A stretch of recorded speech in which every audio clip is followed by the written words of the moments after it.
Hello विद्यार्थियों, नमस्कार। इन video में हिंदी में शब्द शुद्धि के विषय में अपन पढ़ रहे हैं। तो उसी क्रम में आगे आज इस वीडियो में कुछ सामान्य शब्द जो हम अक्सर गलत लिखते हैं, ऐसे ही इस वीडियो में कुछ सामान्य शब्द हैं जो आप देख सकते हैं।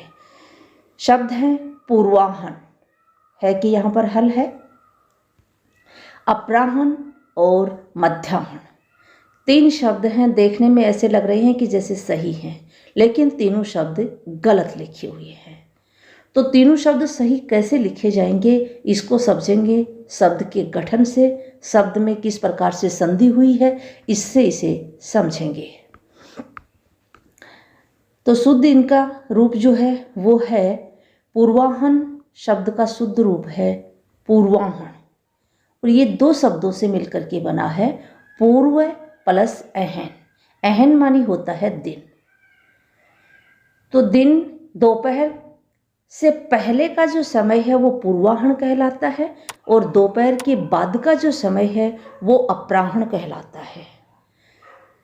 तो पूर्वाह्न में पूर्व में वह जो है वह का स्वर ए, और प्लस अहन में एक, दोनों मिलकर के संधि होती है, दीर्घ स्वर संधि, और हो जाता है आ, तो बनता है पूर्वाह्न। इसके साथ में ही दीर्घ स्वर संधि के साथ में ही यहाँ पर और भी परिवर्तन होता है, वो आप देख सकते हैं। अहन शब्द जो है, अहन शब्द में है जो है उसका स्वर हटता है, यहाँ पर है स्वर रहित है, और नए जो है इसमें स्वर का आगम होता है। तो यहाँ पर है का स्वर हटता है तथा न में ए स्वर का आगमन होता है। तो यहाँ पर स्वर संधि के, दीर्घ स्वर संधि है, ये आप देख रहे हैं। तो स्वर संधि के साथ साथ, यहाँ पर आप स्वर कर लेना, स्वर संधि के साथ साथ व्यंजन संधि भी है। व्यंजन संधि कैसे है? ये जो न है, अहन का न है, ये इस पूर्व के इस रै के प्रभाव से अण में बदल रहा है। तो पूर्व के रै के कारण, ये जो रै है पूर्व का, इस रै के कारण न है वो अण में बदल रहा है, इसलिए यहाँ पर स्वर संधि के साथ साथ व्यंजन संधि भी है। तो जो पूर्वाह्न शब्द है इसमें दो संधि है, दीर्घ स्वर संधि है और व्यंजन संधि है। पूर्व और अहन दो शब्दों से ये मिल करके बना हुआ शब्द है। इसी प्रकार से अपराह्न शब्द गलत है, सही रूप है इसका अपराह्न, अपर प्लस अहन, इसको आप ठीक कर सकते हैं, अहन, इस प्रकार से। तो इसमें भी अपर में रै का जो ए स्वर है, प्लस में ए, अहन का ए, मिल करके क्या हो जाता है, आह, अपराह। तो दीर्घ स्वर संधि है। और इसी प्रकार से है जो है इसका स्वर तो हट जाता है, यहाँ पर ये है जो है स्वर रहित हो गया, और जो न है इसमें स्वर का आगम हो जाता है। और ये जो रै है, अपर का जो रै है, इस रै के प्रभाव से न जो है वो अण में बदल जाता है और शब्द बनता है अपराह्न। ये ऐसा क्यों होता है? क्योंकि भाषा जो है वो व्यक्ति का व्यवहार है। तो ये जो शब्द बोले गए हैं उस समय जो है के ऊपर जोर नहीं दिया गया, जब इनको बोला जाता है तो आप देख सकते हैं कि है प्राय लुप्त हो जाता है। पूर्वाह्न, अपराह्न, तो है जो है इस पे बहुत कम वजन है, कम जोर देने के कारण है जो है वो स्वर रहित हो जाता है, और जो अंतिम जो व्यंजन है इसके ऊपर जोर ज़्यादा दिया गया है, इसलिए यह स्वर सहित हो जाता है, इसमें स्वर का आगम हो जाता है। मध्याह्न शब्द ये गलत है, यह शब्द जो है ये है सही रूप इसका मध्याह्न।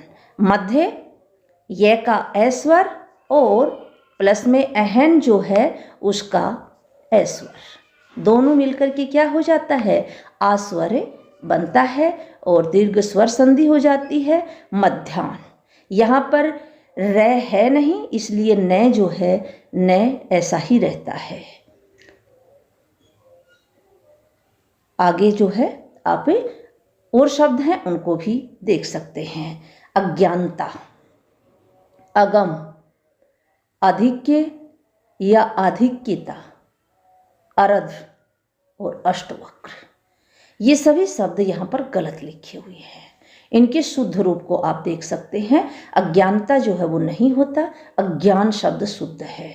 अगम शब्द अशुद्ध है और इसका शुद्ध रूप है अगम्य। अगम्य पहुँच के बाहर जो स्थान होता है उसे कहते हैं अगम्य, पहुँच के बाहर। दुर्गम, जहाँ पर पहुँचना कठिन होता है।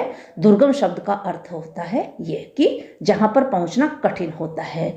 और अगम्य का अर्थ होता है पहुँच के जो बाहर हो, जहाँ पहुँचा ही न जा सके, वो अगम्य होता है। आधिक्य शब्द भी गलत है और आधिक्यता शब्द भी गलत है। कैसे? अधिक शब्द होता है मूल शब्द, इसमें यह प्रत्यय लगा तो शब्द बना आधिक्य। यह जो प्रत्यय है इसके प्रभाव से जो शब्द का प्रथम स्वर है, प्रथम जो स्वर है उसमें वृद्धि हो जाती है और आप देख रहे हो ए का आ हो जाता है, यहाँ पर आधिक्य हो जाता है। और अगर ता प्रत्यय लगेगा तो शब्द बनेगा अधिकता। तो आधिक्य और अधिकता दोनों शब्द सही हैं। दोनों प्रत्यय एक साथ लग नहीं सकते क्योंकि समान प्रकृति के प्रत्यय हैं। यह और ता यहाँ पर दोनों लगा दिए, इसलिए आधिक्यता शब्द भी गलत है। अर्ध शब्द गलत है, ये शुद्ध इसका रूप होता है अर्ध। अष्टवक्र नहीं, अष्टावक्र। वक्र मानी होता है टेढ़ापन, यानी जिसके शरीर में 8 जगह पर टेढ़ापन हो, वो उसका नाम फिर अष्टावक्र हुआ। और ये एक ऋषि का नाम है। यहाँ पर आप बहुब्रीहि समास का ये शब्द है। तो धन्यवाद विद्यार्थियों, आज की इस वीडियो में इतना ही। अगर आपको वीडियो अच्छा लगा है तो चैनल को सब्सक्राइब कर लेना और बेल आइकन भी प्रेस कर लेना।